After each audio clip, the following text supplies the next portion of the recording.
Donald Trump may be the Republican frontrunner right now, but his potential national and foreign policy plans are virtually unknown.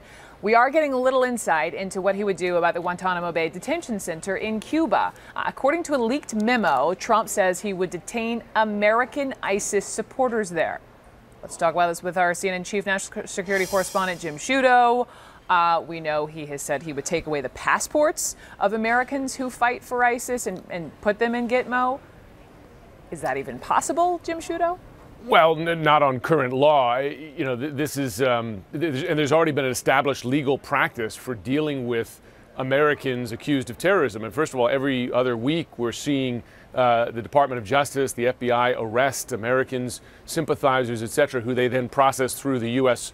court system. And this is something that goes back even to the Bush administration. If you remember John Walker Lind, he was the American Taliban, as he was known, captured during the first days of the war in Afghanistan.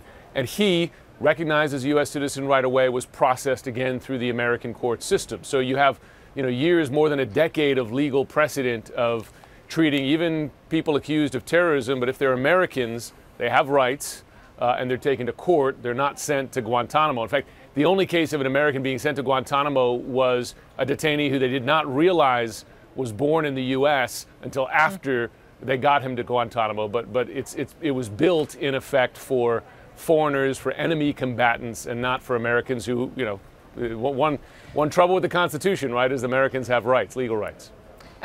This is also something I'm curious.